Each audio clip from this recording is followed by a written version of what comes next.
महाराज दशरथ का दुख देख उनके सचिव ने उनसे कहा कि आप तो पंडित ज्ञानी हैं, समाज की आपने हमेशा सेवा की है,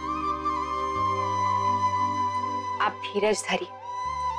जन्म मृत्यु, सुख दुख, हानि लाभ, मिलना बिछड़ना सब काल और कर्म के वश में होते हैं। समय का चक्र बदला नहीं जा सकता। इसलिए महाराज, अपने दुख को एक तरफ रख आप विवेक से विचारिए, हिम्मत से काम लीजिए। धीरज धरहु विवेक विचारी,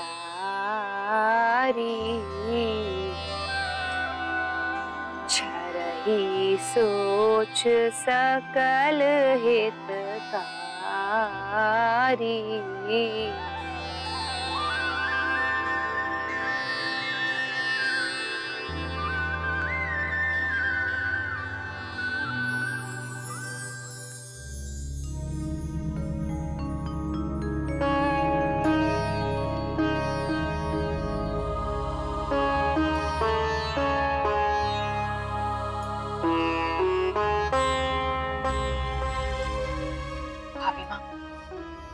रश्मि ने कल रात से कुछ नहीं खाया, उसके लिए नाश्ता ले जा रही है।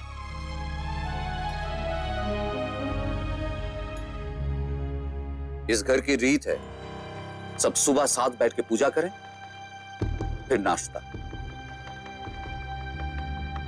रश्मि ससुराल से वापस आ गई है और अब यहां भी मनमानी कर रही है। बच्चों की जिद की कोई सीमा हो गए हैं। दादाजी, क्षमा चाहता हूं, लेकिन हमें रश्मि को भी समझना चाहिए। उसकी क्या गलती है? वो तो मजबूरी में यहां पर रह रही। उसे तो निभाने की बहुत कोशिश की होगी। मैं जानता हूं कि निखिल जी का स्वभाव ही अलग है। दिन रात दोस्तों के साथ मग्न रहते हैं।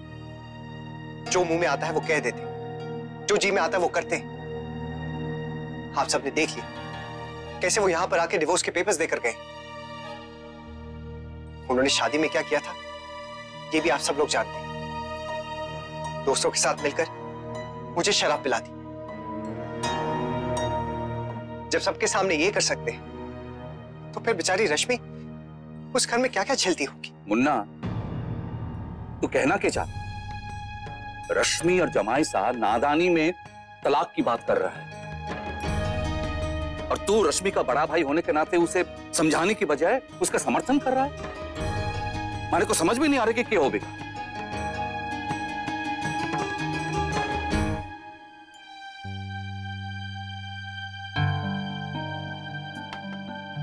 रश्मि, मैं हूं बेटा, दरवाजा खोल।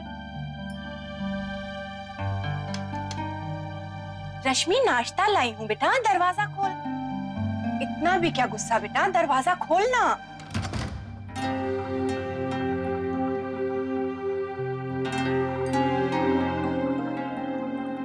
नाश्ता लाई हूं तेरे लिए।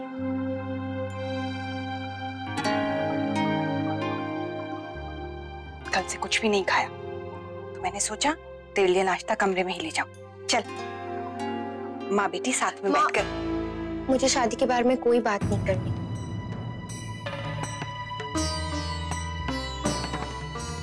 रश्मि, तू बात को माँ क्यों? प्लीज, मुझे इसके बारे में सोचकर अपना दिमाग खराब नहीं करना है।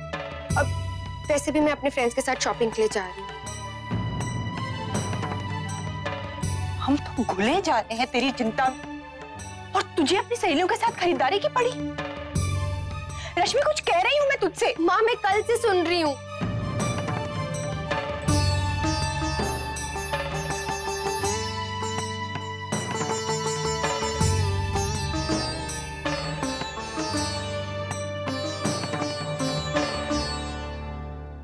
दत्ताजी, दत्ताजी, हमें देवरा साहब के यहाँ जाना है। जीवन में हर उतार चढ़ाव देखे, हर मुश्किल के साथ जूझे हैं, लेकिन ये तलाक शब्द हमारे कानों में चुपचाप है। क्या देखने को है अब हमारे जीवन में? दादाजी, दादाजी, मैं ये सोच रहा था अगर आपको उचित लगे तो आज आप देवरा साहब के यहाँ ना आए तो अच्छा होगा। मैं अकेले जाकर बात कर लेता हूँ। ना ना रजबन ना। दादाजी मेरी बात मानिए, आप बिल्कुल चिंता न करें। मैं मुन्ना को ले जाता हूँ ना साथ। हाँ दादाजी, हम दोनों हो आएंगे और जो भी होता है हम आपको आकर बताएंगे। आप बिल्कुल चिंता न करें। दादाजी आप ऐसा करें, आप दफ्तर चले जाएं, वहां काम में आपका मन बहल जाएगा। और सबसे अहम बात तो यह है दादाजी कि मैं खुद नहीं चाहता कि आप भी इस शर्मिंदगी से गुजरे। हम संभाल लेंगे। ठीक है, लेकिन मुन्ना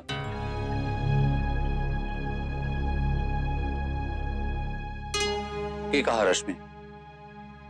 अपनी जिद पे अड़ी हुई है।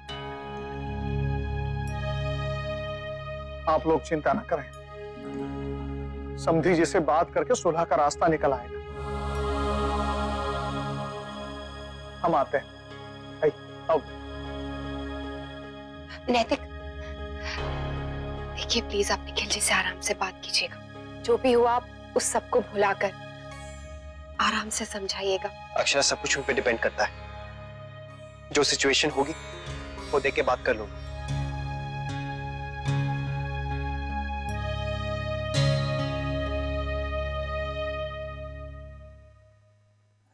ये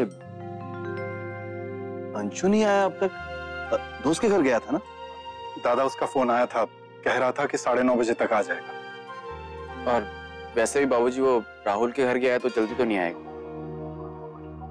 राधे कृष्ण। देखा, आ गया मेरा बच्चा।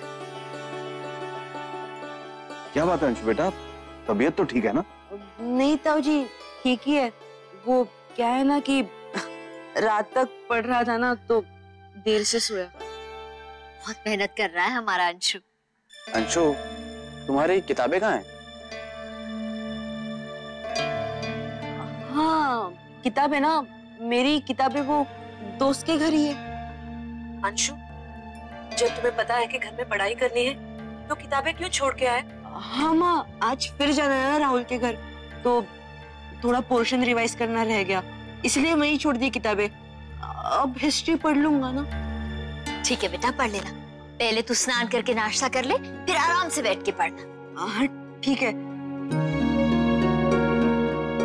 अंशु को देख के मुझे अपने एग्जाम्स के दिन याद आते हैं। अक्षर और मैं देर रात तक पढ़ते रहते थे और उसके बाद सुबह थक के उठते थे। वर्षा, तुम्हें पढ़ाई में इंटरेस्ट था, लेकिन अंशु को पढ़ाई में इतनी कोई खास दिलचस्पी नहीं है। देखते हैं अचानक से इतनी पढ़ाई कैसे करने लगा। इतना कहा मैंने निखिल से, लेकिन सुना ही नहीं और चला गया। वो लोग भी बस आते ही होंगे।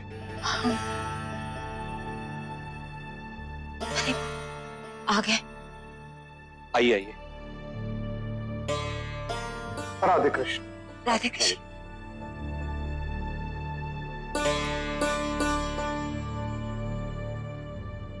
आइए ना। जी।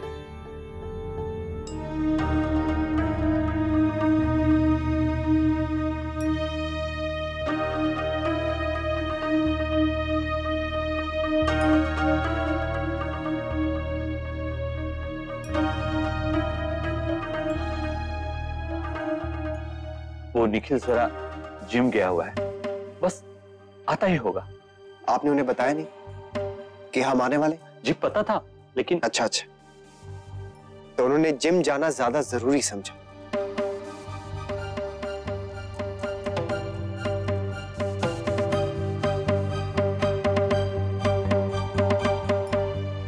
जी कुछ देवरा साहब, दोनों बच्चों के बीच जो हुआ हमें नहीं पता, लेकिन अब वो बात आगे बढ़ रही है। ऐसे समय में हम बड़ों की ये जिम्मेदारी है कि दोनों बच्चों को हम समझाएं। इसकी गलती है नहीं है हम नहीं जानते। हम तो बस इतना जानते हैं देवरा साहब कि इस उम्र में बच्चे अक्सर नादान कदम उठा लेते हैं। लेकिन तलाक की बात उठाना यह अनुचित है। ये हमें स्वीकार नहीं। It's shocking. हमारे घर में तो कोई यकीन करने को तैयार नहीं, और निखिल जी इतनी आसानी से बात कह गए। देवरा साहब, अब आप ही बताएं आगे कैसे बढ़ा जाए।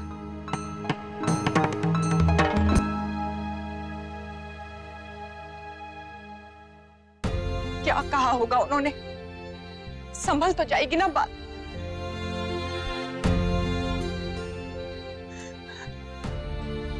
माँ क्यों नहीं संभलेगी? इसीलिए तो सब लोग गए हैं ना, ताकि साथ में बात करके कोई ना कोई हल निकाले। दादाजी सही कहते हैं बहू, मैंने ही ध्यान नहीं दिया, इसलिए आज ये नौबत आई है। रश्मि को तो परवाह ही नहीं। तुमने देखा ना किस तरह बात कर रही थी। सब उसके ससुराल गए हैं सुलह करवाने, और उसे अपनी सहेलियों के साथ घूमने फिरने जाना है। अपनी शादी की चिंता ही नहीं है उसे। पता नहीं मेरी परवरिश में कहाँ भूल हो गई। माँ आपसे कोई भूल नहीं हुई है, वो तो बस वो थोड़ा गुस्से में है, इसलिए किसी की नहीं सुन रही है। उसे कहूँ भी तो क्या कहूँ, कैसे समझाऊं उसे, मुझे तो समझ में नहीं आ रहा। देखिए राजशेखर जी, रश्मि हमारे लिए कभी बहू थी ही नहीं। हमने हमेशा उसे बेटी की तरह माना। ये कुछ दिन बिना रश्मि के मैंने कैसे काटे हैं, ये सिर्फ मैं ही जानती हूँ। तलाक का तो हम सोच भी नहीं सकते। निखिल गुस्से में जो भी बुलाया होगा हम ऐसा होने देंगे नहीं। हम इतना चाहते हैं कि हमारे बच्चे खुश रहें। देवरा साहब, हम भी यही चाहते हैं। अब हमें जल्द से जल्द दोनों बच्चों को एक दूसरे के सामने बैठाकर बात करवा देनी चाहिए। यही एक रास्ता बचा है हमारे पास। आप जमाई साहब को समझाइए, हम रश्मि बिटिया को समझाएंगे। हम उन्हें उनकी जिम्मेदारियों का एहसास दिलाएंगे।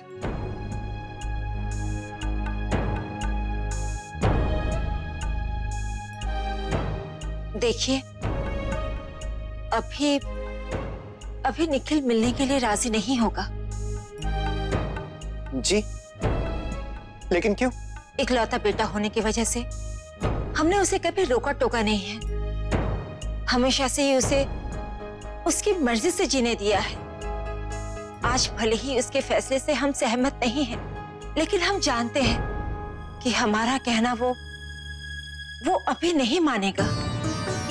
तो आपके कहने का ये मतलब है कि आप उनसे कुछ नहीं कहेंगे? नहीं बेटा, हम उसे समय देके समझाएंगे। अभी उस जिद पे अड़ा हुआ है।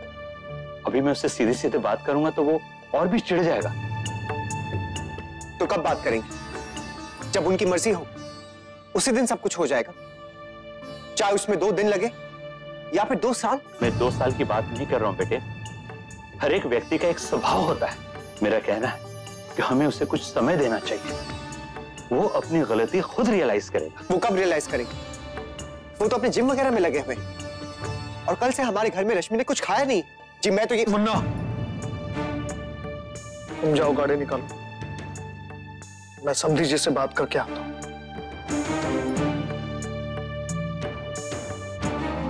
राधे कृष्ण।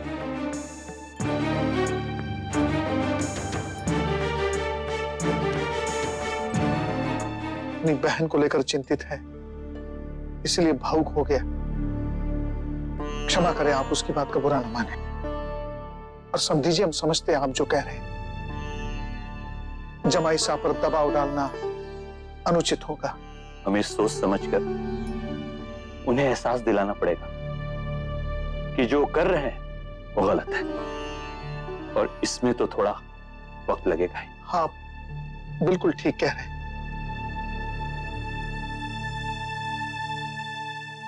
हमने माता पिता होने की हर जिम्मेदारी निभाई, कभी कोई कमी नहीं होने दी। नंदिनी का जहां मन था वही उसका ब्याह किया। और रश्मि भी तो अपने रिश्ते से खुश थी। कितने अरमानों के साथ ब्याह करवाया दोनों बेटियों का। मुझे तो लगने लगा है किसी की नजर लग गई है हमारे घर को। एक के बाद एक मुश्किल आ रही है। माँ, मुश्किल आई है तो दूर भी तो हुई है ना। दीदी की, हमारी, नैतिक और मैंने भी कम नादानी नहीं की है। लेकिन फिर देखिए सब कुछ राजी खुशी ठीक हो गया। आज जब उस समय को याद करते हैं ना तो हंसी आती है अपनी नादानी पर। और मुझे नहीं लगता कि रश्मि और निखिल जी के बीच में कोई बहुत बड़ा मनमुटाव हुआ होगा। छोटी मोटी बात है, साथ में बैठेंगे ना दोनों तो सारी प्रॉब्लम सुलझ जाएंगी।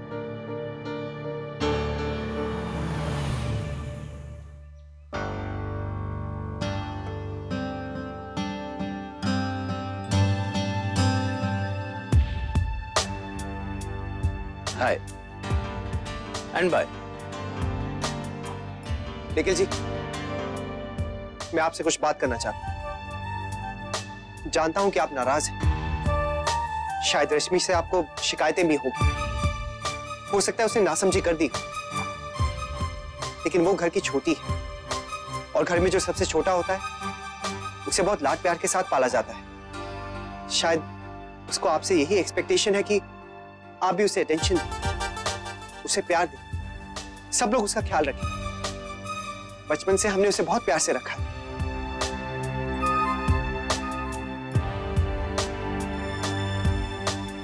अगर बच्ची ही थी तो शादी क्यों की उसकी? और मुझे ज्ञान देने के बजाय जाके अपनी बहन को समझाइए जो अभी भी बच्ची है। अगर घर में लाडली वो है तो लाडला मैं भी हूं, लेकिन उनकी तरह जिद्दी नहीं हूं मैं। उन्हें अटेंशन चाहिए तो मुझे भी चाहिए। जब मैं कहता हूं कि मेरे फ्रेंड्स के साथ पार्टी में चलो तो मेरे फ्रेंड्स पसंद नहीं होंगे। शादी हो गई तो क्या, दोस्तों को छोड़ दूं? आपने छोड़े थे? उससे आपके दोस्तों से कोई प्रॉब्लम नहीं है, शायद आप उसे टाइम नहीं देते, वो अकेली हो जाती। टाइम नहीं देता? क्या करूं? 24 घंटे साथ में बैठ जाओ।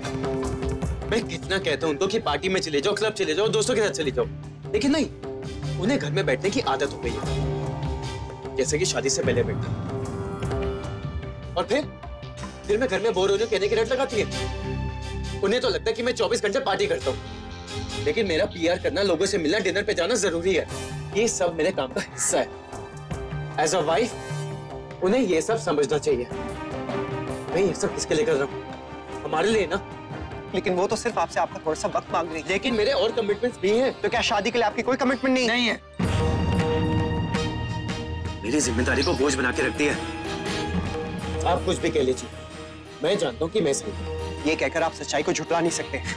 सच्चाई क्या है ये सब जानते हैं और सबके सामने। आप खामखा बात को बढ़ा रहे हैं। मुन्ना,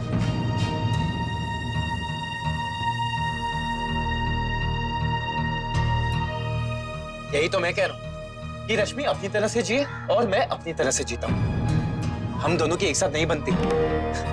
इससे बेटर और क्या हो सकता है? ये कहकर आप अपनी जिम्मेदारी से भाग नहीं सकते। आपको जो कहना है आप कहो। शादी कोई गले का फंदा नहीं है। सांस लेना मुश्किल हो गया मेरा। क्या आपको अपनी कोई गलती नहीं दिखती है? मुन्ना,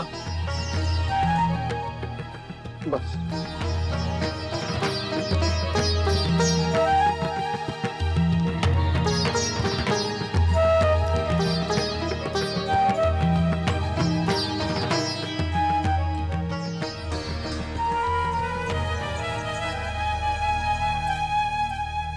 देवरा साहब क्षमा करें, बच्चे हैं, भूल हो गई। राधे कृष्ण। राधे कृष्ण। राधे कृष्ण।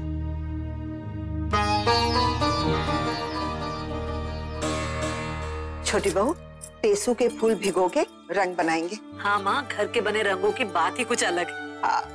अब अनन्या भी है ना घर में, तो इसे केमिकल से बचाना होगा। वर्षा, इसे संभाल के रखना। वैसे भी बच्चों की त्वचा बहुत कोमल होती है बेटा। बड़ी बहू, क्या बात है, अब तुम किस चिंता में डूब गई? माँ, मैं कुछ कहूंगी तो आप कहेंगी कि मैं बहुत चिंता करती हूँ, पर चिंता कैसे ना हो।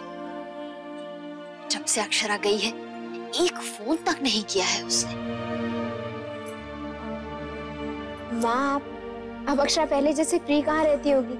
अरे अब नक्श आ गया है ना, उसका भी ध्यान रखना होता होगा, और रश्मि भी है ना घर में, तो फुर्सत ही नहीं मिलती होगी। बड़ी बहू, तुम भूल रही हो, अक्षरा वर्षा जब दोनों मिलती हैं तो दोनों को खाने पीने की भी सुध-बुध नहीं रहती। और वैसे ही रश्मि और अक्षरा दोनों बातों में लग गई होंगी। तो क्या एक पल भी नहीं है मेरी बच्ची के पास अपनी माँ के लिए?